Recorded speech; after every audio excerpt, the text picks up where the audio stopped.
श्री सद्गुरुदेव भगवान की जय। श्री सीताराम सरकार की जय। श्री राधा रमण लाल की जय। श्री गौरी शंकर महादेव की जय। सभी दर्शकों और भक्तों को कोटि कोटि प्रणाम। सबको प्रेम भरा जय जय श्री राधे, जय जय श्री सीताराम। जितने भी साधक और भक्त हैं, बहुत ही महत्वपूर्ण विषय है और सभी साधक बहुत ही ध्यान से सुनेंगे। देखिए, भगवान की भक्ति करने पर भी हम दुखी हैं। हम बहुत अधिक भगवान का नाम जप करेंगे, फिर भी हम दुखी रहेंगे। ध्यान दें हमारी साधक इस बात पर। क्यों? अगर हम किसी को दुख दे रहे हैं, किसी के साथ भी छल कर रहे हैं, पूरे दिन हम झूठ बोल रहे हैं, किसी के साथ बेईमानी करने पर हमें थोड़ा सा भी संकोच नहीं होता। अगर हमने किसी के भी दिल को दिखाया है और वो हमसे प्रताड़ित है, तो ये बात ध्यान रखें, आप कितना भी जप करें, कोई भी साधना करें, साधना का प्रभाव आपके जीवन पर नहीं होगा। ये ध्यान रखें। चाहे आप कुछ भी कर लें, आप सुख को प्राप्त नहीं हो सकते। साधना के साथ बहुत ही आवश्यक है कि हम दूसरों को प्रेम दें, दूसरों के दुख से दुखी हों। जैसे हमारे पास सामर्थ्य नहीं है कि हम धन से किसी की सेवा करें, मदद करें, शारीरिक किसी की सेवा करें, हमारे पास नहीं समय है, लेकिन हम भावना तो रख सकते हैं। हम अपने हाथ से किसी को दुख तो ना दें। किसी भी व्यक्ति के साथ छल नहीं करना। ये साधना के बहुत महत्वपूर्ण अंग हैं और साधक इन पर ध्यान दें। हमने बहुत से ऐसे साधकों को देखा है जो घंटों बैठे रहते हैं साधना में, लेकिन जब मौका मिले तो किसी को भी ठगने में चूकते नहीं। और सबसे बड़ी गलती साधक यहीं पर करता है। धोखाधड़ी किसी व्यक्ति के साथ नहीं करनी चाहिए। अगर आप कर रहे हैं तो ये बात ध्यान रखें कि साधना करते हुए भी आपको दुख मिलेगा, क्योंकि आप नाम जप करते हुए गलत बीज बो रहे हैं। कर्म बीज होता है, जो आप बोएंगे वही आपको काटने को मिलेगा। नाम जप हमें किस लिए बताया जाता है? नाम जप से हमारा मन पवित्र होने लगता है, हमारी इंद्रियां पवित्र होने लगती हैं, हम भोगों से दूर होने लगते हैं। भोग हमें अच्छे ही नहीं लगते। जब हमें भोग नहीं अच्छे लगते, भोगों का आकर्षण हमारे चित्त में रह नहीं जाता, तो हम प्रसन्न होने लगते हैं। और जब हम भीतर से प्रसन्न होने लगते हैं तो हम दूसरों को भी प्रसन्न करने लगते हैं। परोपकार स्वतः होने लगता है एक नाम जापक का।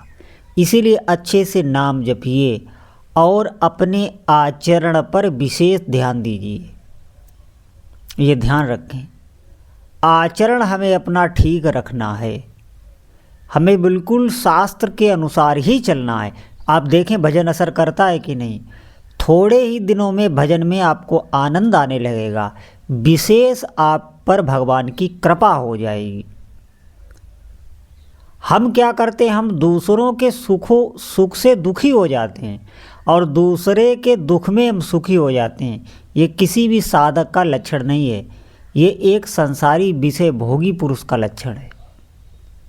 साधक ऐसा नहीं होता। साधक किसी के भी हृदय को कभी भी ठेस नहीं पहुंचाता, न वाणी से न कर्म से, मन से भी वो ऐसा नहीं सोचता।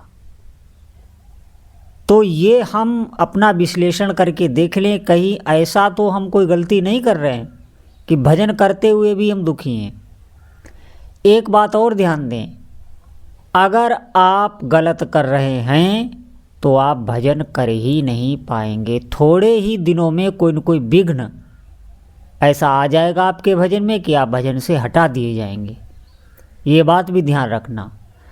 अगर हम ठीक से चलेंगे, ईमानदारी से चलेंगे वास्तव में हमें संसार से, विषयों से, भोगों से हम बचना चाहते हैं, हम भगवत प्राप्ति करना चाहते हैं, हम साधना में ऊपर उठना चाहते हैं, इस जन्म मरण से, इस दुख से हम बचना चाहते हैं, अगर सही आपको बोध हो गया और आप भजन कर रहे हैं तो निश्चित मानिए वो भजन आपको लाभ देगा।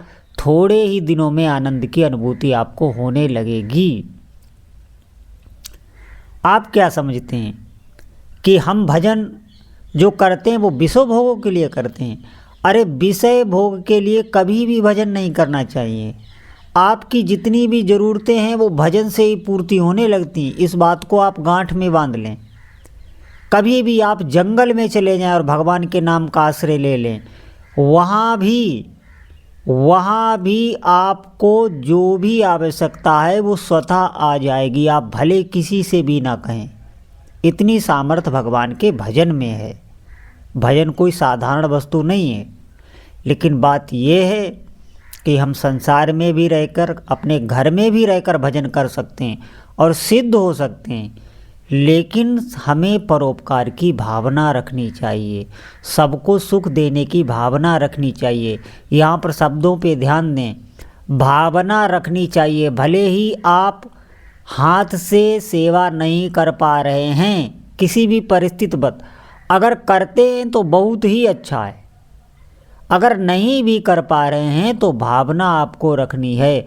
और स्वप्न में भी किसी व्यक्ति के साथ झूठ नहीं बोलना, छल कपट नहीं करना, किसी को दुख नहीं देना, प्रताड़ित नहीं करना, किसी के भी साथ विश्वासघात नहीं करना, ये भजन करते हुए साधक को कभी नहीं करना चाहिए। इसलिए साधक को सावधान रहना चाहिए। और ये बातें हमारे जीवन में ना हों तो निश्चित मानिए, अगर आप परोपकार भी कर रहे हैं, दूसरों की सेवा में लगे हुए हैं और भजन कर रहे हैं, तो बहुत ही शीघ्र आपको अनुभव होने लगेगा अपने उपास्य देव का। साक्षात आपको अनुभव होगा और आपकी भजन में और रुचि बढ़ जाएगी और तीव्रता से आप आगे बढ़ने लगेंगे। ये आगे हम नहीं बढ़ पा रहे हैं तो एक बात ध्यान दें, हमें अपना विश्लेषण अवश्य करना चाहिए। बहुत से दोष हमारे भीतर बने रहते हैं और उनको हम अच्छा समझते हैं, उनको साथ में पाले रहते हैं। कम से कम इतना तो होना चाहिए कि जो भी दोष हमारे भीतर बने हुए हैं, हम अपने आत्मबल से अगर उनको नहीं छोड़ पा रहे हैं तो हमें भीतर से जलन होनी चाहिए, हमें भगवान से प्रार्थना होनी चाहिए और सच्चे हृदय से दोष छोड़ने को हम तैयार होना चाहिए। तो निश्चित ही आप पर ईश्वर की कृपा होगी। भगवान उस साधक की सहायता करने लगते हैं, आपके दोष ही गुण बन जाएंगे। ये भगवान की कृपा से होगा, वो अपनी शक्ति से आपके समस्त दोष हटा देंगे। बात ये है, हम अपने प्रति ईमानदार हों, और जिस दिन से आप अपने प्रति ईमानदार हो गए तो आप एक अच्छे साधक हो गए। तो ये ध्यान रखना, हम किसी के भी साथ अगर गलत कर रहे हैं तो वो हम अपने साथ ही कर रहे हैं, किसी के साथ नहीं कर रहे हैं। वो कर्म हम अपने साथ ही कर रहे हैं, क्योंकि वो फल रूप में हमारे ऊपर ही आएगा। हमने हानि तो किसी दूसरे व्यक्ति की, अभी हम खुश हो रहे हैं, लेकिन वही हानि दूसरे व्यक्ति की जो हमने की है वो कई गुना बन के हमारे ऊपर ही आने वाली है। आप प्रकृति को जो भी देंगे फल स्वरूप वही आपको मिलेगा। इसीलिए भगवान के साथ छल कपट नहीं करना चाहिए। यही छल कपट है। आप अगर किसी के साथ छल कपट कर रहे हैं तो ये भगवान के साथ ही छल कपट है।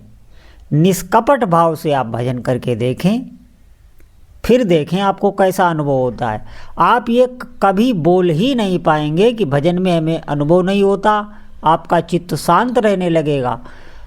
बड़ी से बड़ी दुख की परिस्थिति में भी आप भीतर से प्रसन्न रहेंगे, शांत रहेंगे। आपका मन कभी विचलित नहीं हो सकता अगर आप सदाचार से भजन कर रहे हैं, भगवान की भक्ति कर रहे हैं। तो जितने भी साधक हैं इस बात पर ध्यान दें, कहीं ऐसा तो नहीं हमारे भीतर दोष बने हुए हैं, हम बुराई करने में चूकते नहीं, और भगवान की भक्ति भी। ऐसे बहुत से आपको व्यक्ति मिल जाएंगे जो झूठ बोलने में, छल कपट करने में तनिक भी हिचकिचाते नहीं और भक्ति भी खूब कर रहे हैं, और वही भक्ति उनका दिखावा बन जाती। वो लोगों को दिखाने के लिए ही भक्ति फिर करते हैं, हृदय से भक्ति नहीं होती, और भगवान वो भक्ति स्वीकार भी नहीं करते। क्यों? क्योंकि सबके हृदय में वही बैठे हैं, और उनको अगर आप दुख देंगे तो निश्चित आप भक्ति में आगे नहीं बढ़ पाएंगे, आपकी साधना रुक जाएगी, आपको परिणाम में दुख ही मिलेगा और भजन में आपकी अश्रद्धा हो जाएगी। तो सभी साधक सावधान, आज से ही खूब अधिक से अधिक नाम जप करें। आप जितना भी नाम जप करेंगे उतना ही हृदय आपका निर्मल होगा, स्वतः ही आपसे दिव्य कर्म होने लगेंगे, परोपकार होने लगेगा, आप साधना में आगे बढ़ जाएंगे। तो समय को व्यर्थ ना करते हुए आज से ही अधिक से अधिक भगवान नाम जप करें। बोलो जय जय श्री सीताराम।